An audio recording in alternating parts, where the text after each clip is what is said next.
बात करेंगे निशा बांगरे की। पूर्व एसडीएम निशा बांगरे का राजनीति से मोह भंग हो गया है। हम ऐसा इसलिए कह रहे हैं क्योंकि सरकारी नौकरी में वापस आने के लिए निशा बांगरे ने आवेदन दे दिया है।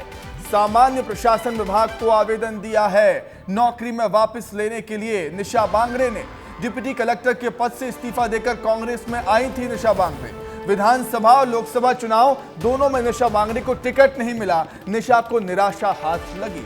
हाल ही में कांग्रेस पार्टी ने उनको प्रवक्ता बनाया था। कमलनाथ के भरोसे कांग्रेस में आई थी निशा, लेकिन निराशा ही लेकर अब जाएंगी ऐसा लग रहा है, क्योंकि न तो विधानसभा का टिकट मिला न लोकसभा चुनाव में टिकट मिला। अब सोच रही हैं कि फिर से प्रशासनिक सेवा में लौटा जाए।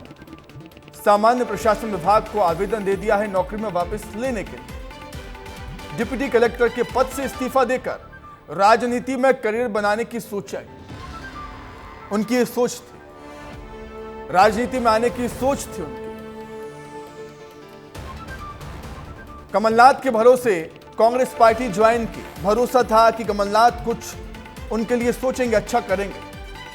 विधानसभा चुनाव में उम्मीद थी निशा को कि उनको टिकट मिलेगा, लेकिन विधानसभा चुनाव बीत गए। कांग्रेस की करारी हार हुई। फिर लोकसभा चुनाव आए। लोकसभा चुनाव में उम्मीद एक बार फिर निशा की जगी कि विधानसभा चुनाव में टिकट नहीं दिया तो शायद लोकसभा चुनाव में टिकट मिल जाए, लेकिन लोकसभा चुनाव के भी टिकट बढ़ चुके हैं। चुनाव नजदीक है। वोटिंग 19 को होनी। डिप्टी कलेक्टर के पद से इस्तीफा देकर राजनीति में आई और अब फिर से प्रशासनिक सेवा में लौटने की सोची है निशा बांगरे। ज्यादा जानकारी के लिए हम सीधा रुख करेंगे। हमारे सहयोगी विवेक पांडे हमारे साथ जुड़ गए हैं। विवेक, निशा बांगरे के लिए कहा जाए कि ना घर की रही ना घाट की तो गलत नहीं होगा। विवेक,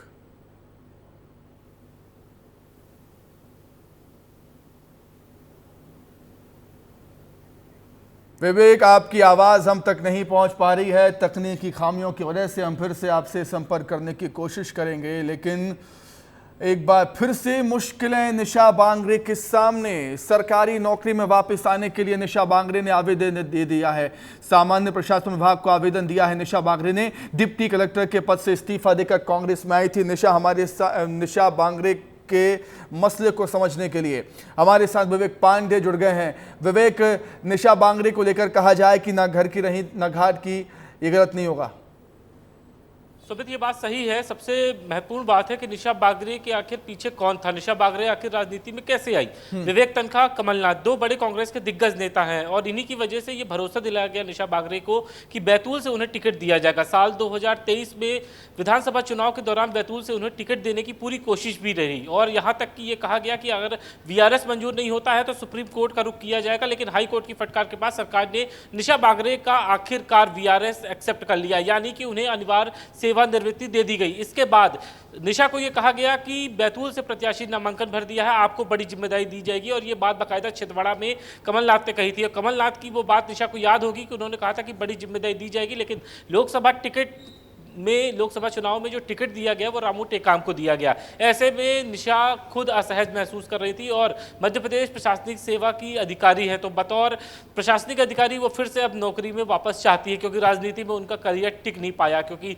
विधानसभा और उसके बाद लोकसभा, इन दोनों। बिल्कुल विवेक, अब इसमें जरा टेक्निकली समझ लिया जाए।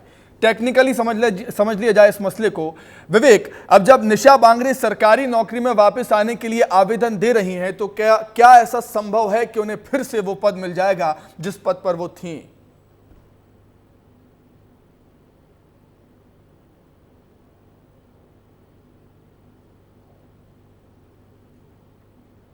बड़ी बात है कि जब कोई प्रशासनिक व्यवस्था एक है, सिविल सर्विस आचरण नियम है, उसमें ये कहा गया है अगर आपका वीआरएस स्वीकार कर लिया जाता है तो फिर आप सेवा से पूरी तरीके से अलग है, यानी कि पृथक कर दिए जाते हैं। और जब सामान्य प्रशासन विभाग और प्रमुख सचिव को ये पत्र मिला है तो सामान्य प्रशासन विभाग जरूर इस बात की तस्दीक करेगा, क्योंकि अगर वीआरएस लेने के बाद भी अगर कोई नियम बनता है, वैसे तो नियम नहीं है और संभवतः मध्य प्रदेश में ये कोई पहला ऐसा केस होगा कि जब किसी प्रशासनिक अधिकारी ने अपना वीआरएस ले लिया है और उसके बाद 6 से 7 महीने के बाद सरकार से दोबारा गुहार लगाई जा रही है कि उसे फिर से नौकरी पर रख लिया जाए। तो ऐसे में सरकार जरूर उन तमाम नियमावलियों की पड़ताल करेगी कि आखिर कोई ऐसा खंड या फिर कोई ऐसा नियम है कि वापस उनको नौकरी में लिया जा सकता है। क्योंकि अगर नियम होने के बाद भी अगर सरकार इस पर विचार नहीं करती है तो कैट की ओर निशा बागरे रुक कर जाएंगी और कोर्ट से बाकायदा स्टे लेकर आ जाएगी या फिर कोर्ट के डायरेक्शन पे उनको फिर से नौकरी पर लिया जा सकता है। लेकिन जो सामान्य प्रशासन विभाग के अधिकारी है वो जरूर तस्दीक कर रहे हैं कि कोई ऐसा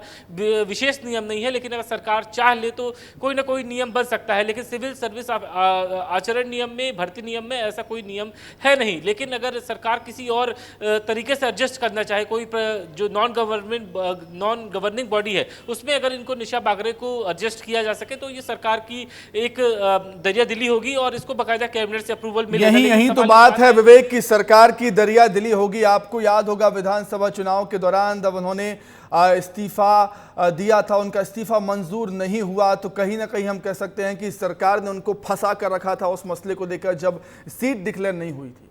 तो यही तो है कि सरकार की दरिया दिली हुई तो ऐसा संभव है, अगर सरकार चाहेगी तो शायद ऐसा हो जाए। विवेक बिल्कुल सही बात है। ऐसी कई नॉन गवर्नमेंट बॉडी है जिसमें जो अस्वीकृत पद होते हैं, नॉन प्रशासनिक, नॉन एडमिनिस्ट्रेटिव पद, उसमें सरकार जरूर उनको ज्वाइंट सेक्रेटरी का पद दे सकती है। कई ऐसे विभाग चल रहे हैं, आजीविका मिशन है। इसके अलावा जो नॉन प्रोफेशनल गवर्नमेंट है उसमें सरकार इनको जरूर एडजस्ट कर सकती है। लेकिन एक बड़ी बात है कि अगर निशा बागरे को राजनीति में इतना मोह था तो उन्हें कुछ दिन और रुकना चाहिए था, लेकिन उनका मोह भंग हो गया। और इसका सीधा कारण है कि कमलनाथ की वो विश्वसनीयता और भरोसा की कमलनाथ बड़े दावे कहे थे कि निशा को बड़ी जिम्मेदारी देंगे और विधानसभा चुनाव में तो उनको महासचिव बना दिया गया, पूरे प्रदेश भर में दौरे कराए गए और अब उन्हें प्रवक्ता बना दिया गया। ऐसे में निशा बागरे अपने भविष्य को देखकर जरूर चिंतित होंगी और यही कारण है कि उन्होंने मुख्य सचिव को पत्र लिखा। और मुख्य सचिव को पत्र लिखने की वजह भी एक है कि उन्होंने लगा कि महिला अधिकारी है और एक महिला पूर्व अधिकारी की बात जरूर सुनेंगी और कोई ना कोई नियमावली होगी जिसमें निशा बागरे को सरकार एडजस्ट कर सकती है। लेकिन बहरहाल जेडी के जो अफसर है वो ये बात कह रहे हैं कि इसके लिए बहुत सारे प्रक्रिया का पालन करना पड़ेगा और 6 से जब 7 महीने पूरे हो चुके हैं विधानसभा चुनाव को लेकर, तो ऐसे में अगर इनका दोबारा मन है तो या तो फिर किसी तरीके से ये अप्रोच कर सकती है कैट की, और कैट इस पूरे घटनाक्रम को देखते हुए, क्योंकि एक जो सबसे बड़ी बात है कि भविष्य की चिंता तो सबको होती ही है विवेक, भविष्य की चिंता सबको होती ही है और निशा बांगरे भी यही सोच रही होंगी।